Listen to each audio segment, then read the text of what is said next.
ಈ KH ಮುನಿಯಪ್ಪ ಕೂಡ ಖ್ಯಾತೆ ತೆಗೆದಿದ್ರು ಮೊನ್ನೆ, ನನಗೆ ಆಹಾರ ಕೊಟ್ಬಿಟ್ಟಿದ್ದಾರೆ, ಇದನ್ನು ಮಾಡೋಕ್ಕಾಗಲ್ಲ. ದಲಿತ ಸಮುದಾಯದಿಂದ ಬಂದಂಥ KH ಮುನಿಯಪ್ಪ. ಹೆಚ್ಚು ದಲಿತರು ಈಗ 2 ಹೊತ್ತಿನ ಊಟಕ್ಕೂ ಪರದಾಡುವಂಥ ಪರಿಸ್ಥಿತಿಯಲ್ಲಿ ಆಹಾರ ಖಾತೆಯನ್ನು ಪಡೆದು ಅವರಿಗೆಲ್ಲ ಸರಿಯಾಗಿ ಊಟಕ್ಕೆ ಕೊಡೋದು, ಆಹಾರ ಸಾಮಗ್ರಿಗಳನ್ನು ಪೂರೈಸೋದು, ಅದಕ್ಕಿಂತ ಒಳ್ಳೆ ಸೇವೆ ಬೇಕಾಗುತ್ತಾ ಜನರಿಗೆ ಮಾಡೋಕ್ಕೆ? ಅದು ಬೇಡ, ನನಗೆ ಬೇರೆದು ಕೊಡಿ, ನನಗೆ ಜನಸೇವೆ ಮಾಡ್ಲಿಕ್ಕೆ ಆಗ್ತಾ ಇಲ್ಲ ಅಂದರೆ ಅವ್ರು ಹೇಳೋರು ದಡ್ರ, ಕೇಳೋರು ದಡ್ರ ಅಂತ. ಹಾಗಾಗಿ ಈ ರಾಜಕಾರಣಿಗಳ ಜನಸೇವೆ ಅಂದರೆ ಬೇರೆ ರೀತಿಯ ವ್ಯಾಖ್ಯಾನ ಬರುತ್ತೆ. ಹಾಗಾಗಿ ಈ ರೀತಿಯ ಸಂಕಟಗಳು ಸಂಪುಟ ಬಂದಾಗ ಸಂಕಟಗಳು ಬರೋದು ಸಾಮಾನ್ಯ. ಈಗ ಸ್ವಲ್ಪ ಹೆಚ್ಚಿಗೆ ಆಗ್ತಾ ಇದೆ. ಎಸ್, ಅದರಲ್ಲೂ ಸಿದ್ದರಾಮಯ್ಯ ಸಂಪುಟಕ್ಕೆ DK ಶಿವಕುಮಾರ್ ಮುಖ್ಯಮಂತ್ರಿ ಆದ್ರು ಅನ್ನುವಂತಹ ಮಾತುಗಳು ಒಂದ್ ಕಡೆ ಸಹ ಕೇಳಿ ಬಂದಿದ್ವು. DK ಶಿವಕುಮಾರ್ ಅವರ ಬೆಂಬಲಿಗರು ಸಂಪುಟದಲ್ಲಿ ಸೇರಿಲ್ಲ ಈಗಾಗಲೇ. ಜೊತೆಗೆ ಈಗ ಸಿದ್ದರಾಮಯ್ಯ ಬೆಂಬಲಿಗರು ಅಸಹಕಾರ ಚಳವಳಿಯನ್ನ ಇಲ್ಲಿ ತೋರಿಸ್ತಾ ಇದ್ದಾರೆ. ಕರೆಕ್ಟ್, ನೀವು ಹೇಳಿದ್ದು ಅಕ್ಷರಶಃ ನಿಜ. ಯಾಕಂದ್ರೆ ಇದು ಸಿದ್ದರಾಮಯ್ಯನವರ ಸಂಪುಟಕ್ಕೆ DK ಶಿವಕುಮಾರ್ ಮುಖ್ಯಮಂತ್ರಿ ಅನ್ನೋಂಥದ್ದು. ಯಾಕಂದ್ರೆ ಸಿದ್ದರಾಮಯ್ಯ ಇರಲಿಲ್ಲ, ಅವ್ರ ಮಗ ಯತೀಂದ್ರ ಇದ್ರು, UT ಖಾದರ್ ಸ್ಪೀಕರ್ ಇದ್ರು, ಅವರು ಮಂತ್ರಿ ಮಂಡಲಕ್ಕೆ ಬಂದರು. ಉಳಿದ ಬಹುತೇಕ ಎಲ್ಲ ಸಚಿವರು ಕೂಡ ಮೊದಲು ಸಿದ್ದರಾಮಯ್ಯನ ಗವರ್ಮೆಂಟಲ್ಲಿ ಇದ್ದವರೇ ಇದ್ರು. ಹಾಗಾಗಿ ಸಿದ್ದರಾಮಯ್ಯನವರ ಸರ್ಕಾರಕ್ಕೆ ಮುಖ್ಯಮಂತ್ರಿಯಾಗಿ DK ಶಿವಕುಮಾರ್ ನೇಮಕ ಆದ್ರು ಅನ್ನೋಂಥ ಮಾತುಗಳು. ಅದು ಅಲ್ಲದೆ ನೀವು ಯಾವಾಗಲೂ ಹೇಳ್ತೀರಾ ಏನಂದ್ರೆ ಇದು ಅದೇ ಬಸ್ಸು ಹೊಸ ಡ್ರೈವರ್ ಅನ್ನೋ ಥರ, ಹಳೆ ಬಸ್ಸಿಗೆ ಹೊಸ ಡ್ರೈವರ್ ಅನ್ನೋ ಥರ. ಎಸ್, ಈ ಬಸ್ಸಿಗೆ ಡ್ರೈವರ್ ಆಗಿ ಕೂತ ಮೇಲೆ DK ಶಿವಕುಮಾರ್ ಕರೆಕ್ಟ್ ಆದ ರೋಡ್ನಲ್ಲಿ ಅದನ್ನು ತೆಗೆದುಕೊಂಡು ಹೋಗ್ಬೇಕಲ್ಲ. ಟೇಕಪ್ ಆಗ್ತಾ ಇಲ್ಲ, ಗಾಡಿ ಮುಂದೆ ಹೋಗ್ತಾ ಇಲ್ಲ, ಒಂದೊಂದೇ ಅಡೆತಡೆಗಳು, ಅಪಶಕನಗಳು. ಯಾಕಂದ್ರೆ DK ಶಿವಕುಮಾರ್ ಈಗ ಪ್ರೆಸ್ ಮೀಟ್ ಮಾಡಬೇಕು ಅಂದ್ರೂ ವಾಸ್ತು ಪ್ರಕಾರನೇ ಕುತ್ಕೊಳ್ಬೇಕು ಅಂತ ಪ್ಲಾನ್ ಮಾಡ್ಕೊಂಡಿದ್ದಾರೆ. ವಿಧಾನಸೌಧದ ಸಭಾಂಗಣವನ್ನು ಕೂಡ ಉತ್ತರ ದಿಕ್ಕಿಗೆ DK ಶಿವಕುಮಾರ್ ಕುತ್ಕೊಳ್ಳೋ ತರ ಈಗ ಡಿಸೈನ್ ಮಾಡಿದ್ದಾರೆ. ಅದ್ರ ಜೊತೆಗೆ DK ಶಿವಕುಮಾರ್ ಹಿಂದ್ಗಡೆ ಯಾರೂ ಕಾಣಬಾರದು ಅನ್ನೋದನ್ನ ಕೂಡ ಅವರು ಹುಕುಂ ಮಾಡಿದ್ದಾರೆ. ಹಿಂದ್ಗಡೆ ಇರುವಂತಹ ಆಸನಗಳನ್ನೆಲ್ಲ ರಿಮೂವ್ ಮಾಡಿದ್ದಾರೆ, ತೆಗೆದಿಟ್ಟಿದ್ದಾರೆ. ಮುಖ್ಯಮಂತ್ರಿಗಳ ಹಿಂದೆ ಮುಖ್ಯಮಂತ್ರಿಗಳ ಕಾರ್ಯದರ್ಶಿಗಳು, ಮುಖ್ಯಮಂತ್ರಿಗಳ ಆಪ್ತೇಟರು ಕುತ್ಕೊಳ್ಳೋ ತರದಿತ್ತು. ಅದನ್ನೆಲ್ಲದನ್ನ ವಿಧಾನಸೌಧದಲ್ಲಿ ಬದಲಾವಣೆ ಮಾಡಿದ್ದಾರೆ. ಇಷ್ಟಾದ್ರೂ ಕೂಡ ಅಪಶಕನ ಯಾಕೆ ಕಾಡ್ತಾ ಇದೆ DK ಶಿವಕುಮಾರ್ ಅವರಿಗೆ? 10-12 ಜ್ಯೋತಿಷಿಗಳು ಹೇಳಿರೋ ಸಮಯದಲ್ಲೇ ಇವರು ಪ್ರಮಾಣ ವಚನ ಸ್ವೀಕರಿಸಿದ್ರು. ಆದ್ರೂ ಕೂಡ ಯಾಕೆ ಅಪಶಕನ ಬರುತ್ತಾ ಇದೆ? ಜ್ಯೋತಿಷಿಗಳಿಗೆ ಗೊತ್ತಿರಲಿಲ್ವಾ ಇದು? ನೀವು ಮುಖ್ಯಮಂತ್ರಿ ಆದರೆ ಈ ಥರ ಎಲ್ಲ ನಿಮ್ಮ ಮೇಲೆ ಉಲ್ಟಾ ಹೊಡಿತಾರೆ ಅನ್ನೋದನ್ನು ಯಾವ ಜ್ಯೋತಿಷಿನೂ ಹೇಳಿಲ್ವಾ ಇವರಿಗೆ? ಹೇಳಬೇಕಿತ್ತಲ್ಲ. ದ್ವಾರಕಾನಾಥ್ ಯಾರೋ ರಾಜಗುರು ಅಂತ ಅವರಾದರೂ ಹೇಳಬೇಕಿತ್ತು, ಅಜ್ಜಯ್ಯ ಅವರಾದರೂ ಹೇಳಬೇಕಿತ್ತು, ಅಥವಾ ಬೇರೆ ಬೇರೆ ಜ್ಯೋತಿಷಿಗಳು ಯಾರಾದರೂ ಹೇಳಬೇಕಿತ್ತು. ಆದರೂ ಕೂಡ ಅಪಶಕನ ಯಾಕೆ?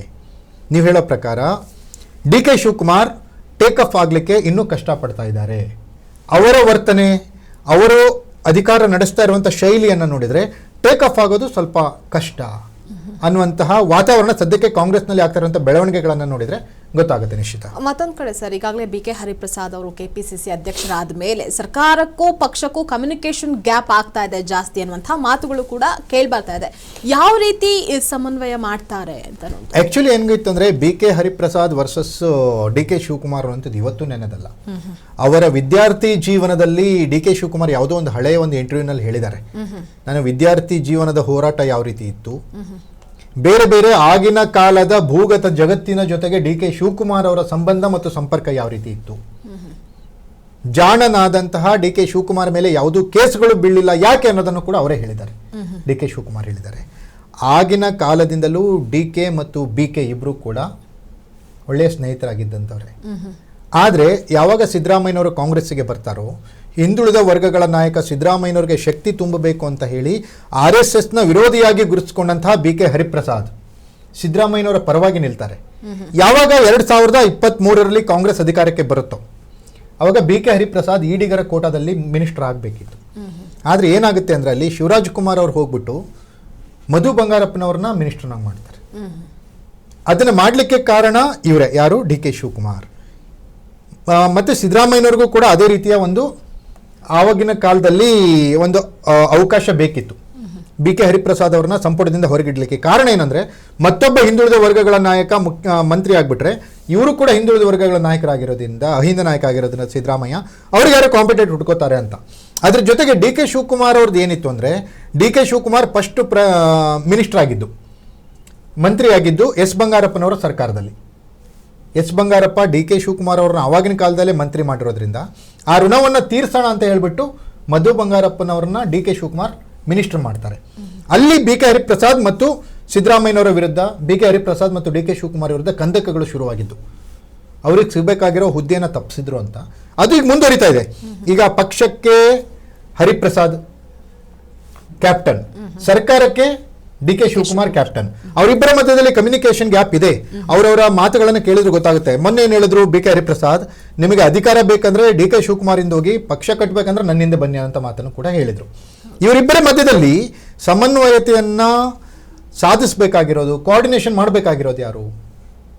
ಮಾಜಿ ಮುಖ್ಯಮಂತ್ರಿ ಸಿದ್ದರಾಮಯ್ಯನವರು. ಅವರಿಬ್ಬರು ಯಾವ ರೀತಿ ಇವರಿಬ್ಬರನ್ನ ತೆಗೆದುಕೊಂಡು ಹೋಗ್ತಾರೆ ಅನ್ನೋದು ಇಂಪಾರ್ಟೆಂಟ್ ಆಗುತ್ತೆ. ಓಕೆ, ಅದ್ರ ಜೊತೆಗೆ ಈಗಾಗಲೇ ಇನ್ನೂ ಕೂಡ 20 ಜನ ಸಚಿವ ಸಂಪುಟ ಪುನರ್ರಚನೆ ಆಗಬೇಕಾಗಿದೆ, ಸರ್ಕಾರಕ್ಕೆ ಸೇರ್ಪಡೆ ಆಗಬೇಕಾಗಿದೆ. ಅಲ್ಲೂ ಕೂಡ ಈ ಬಣ ಬಡಿದಾಟ ಅನ್ನುವಂತಹದ್ದು ಪ್ರಾರಂಭ ಆಗುತ್ತೆ. ಯಾಕಂದ್ರೆ ಈಗಾಗಲೇ ಈ 13 ಜನನ ಸಹಿಸ್ಕೊಳ್ಳೋದಕ್ಕೆ ಡಿ ಕೆ ಶಿವಕುಮಾರ್ ಅವ್ರಿಗೆ ಆಗ್ತಾ ಇಲ್ಲ. ಮುಂದೆ ಹೇಗೆ, ಏನ್ ಕತೆ? ಯಾಕಂದ್ರೆ ಒಬ್ಬೊಬ್ರು ಒಂದೊಂದ್ ಕಡೆ ಅವರ ಬೆಂಬಲಿಗರು ಈಗಾಗಲೇ ಹೋರಾಟಗಳನ್ನ ಆರಂಭ ಮಾಡ್ಕೊಂಡಿದ್ದಾರೆ. ಟೈರ್ಗೆ ಬೆಂಕಿ ಹಚ್ಚೋದ್ರ ಮೂಲಕ ಆಕ್ರೋಶವನ್ನ ವ್ಯಕ್ತಪಡಿಸ್ತಾ ಇದ್ದಾರೆ. ಎಲ್ಲಿ ಮಂತ್ರಿಗಿರಿ ಕೈ ತಪ್ಪುತ್ತೋ ಅನ್ನುವಂತಹ ಆತಂಕ ಕೆಲವೊಂದಿಷ್ಟು ಜನರಲ್ಲಿ ಸಹಜವಾಗಿ ಇದೆ ಅಲ್ವಾ ಸರ್? ನಿಮ್ಮ ಅಬ್ಸರ್ವೇಷನ್ ತುಂಬಾ ಕರೆಕ್ಟ್ ಆಗಿದೆ ನಿಶಿತಾ. ನೀವು ಆವಾಗಲೇ ಹೇಳ್ತಾ ಇದ್ರಿ ಮನೆಯೊಂದು 3 ಬಾಗಿಲು ತರ ಆಗ್ತಾ ಇದೆ ಕಾಂಗ್ರೆಸ್ ಅಂತ. ಎಸ್, ಇದು ಮನೆಯೊಂದು 3 ಬಾಗಿಲಲ್ಲ, ಮನೆಯೊಂದು 33 ಬಾಗಿಲು ಅನ್ನೋ ತರ ಆಗ್ಬಿಡುತ್ತೆ. ಈಗ 13 ಜನ ಇದ್ದಾರೆ, ಇನ್ನು 20 ಜನ ಬರಬೇಕು. ಈ 13 ಜನರ ಕಥೆನೇ ಹಿಂಗೆ ಆಗ್ತಾ ಇದೆ ಡಿ ಕೆಗೆ. ಇನ್ನು 20 ಜನ ಬಂದ್ರೆ ಹೆಂಗಪ್ಪ ಅನ್ನೋ ಥರದ್ದು. ಆಮೇಲೆ ಮತ್ತೊಂದು ಇಂಪಾರ್ಟೆಂಟ್ ಏನು ಗೊತ್ತಾ ನಿಶಿತಾ, ಈ 20 ಮಂತ್ರಿ ಸ್ಥಾನಕ್ಕಾಗಿ 60 ಜನ ಕಾಯ್ತಾ ಇದ್ದಾರೆ.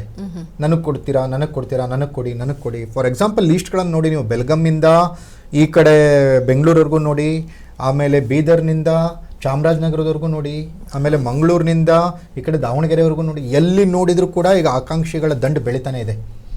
60 ಜನ 20 ಸೀಟ್ಗೆ ಕಾಯ್ತಾ ಇದ್ದಾರೆ. ಆ 20 ಸೀಟ್ಗೆ 20 ಜನರನ್ನ ಕೂಡಿಸಿದ್ರೆ ಉಳಿದಿರೋ 40 ಜನ ಸುಮ್ಮನೆ ಇರ್ತಾರ?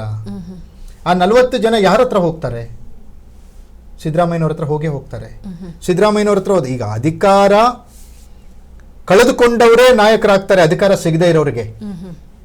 ಯಾಕಂದ್ರೆ ಒಂದೇ ಗುಂಪಿಗೆ ಬಂದ್ಬಿಡ್ತಾರಲ್ಲ, ಅವಾಗ ಸಿದ್ದರಾಮಯ್ಯ ಸುಮ್ಮನೆ ಇರ್ತಾರ ಆ 40 ಜನರನ್ನ ಇಟ್ಕೊಂಡು. ಆ 40 ಜನರ ನಾಯಕ ಏನಾದ್ರೂ ಸಿದ್ದರಾಮಯ್ಯ ಆದ್ರೆ ಕಾಂಗ್ರೆಸ್ನಲ್ಲಿ ಯಾವ ರೀತಿಯ ಬೆಳವಣಿಗೆಗಳಾಗಬಹುದು? ಅಷ್ಟಕ್ಕೂ ಆ 20 ಜನರನ್ನ, ಮಂತ್ರಿಗಳನ್ನ ಯಾರನ್ನು ತಗೊಳ್ತಾರೆ? ನೀವು ಹೇಳೋ ಪ್ರಕಾರ ಮನೆಯೊಂದು 3 ಬಾಗಿಲು ಅಂದ್ರೆ ಒಂದು ಸಿದ್ದರಾಮಯ್ಯನವ್ರ ಬಾಗಿಲು, ಒಂದು ಡಿ ಕೆ ಶಿವಕುಮಾರ್ ಬಾಗಿಲು, ಮತ್ತೊಂದು ಹೈಕಮಾಂಡ್ ಬಾಗಿಲು.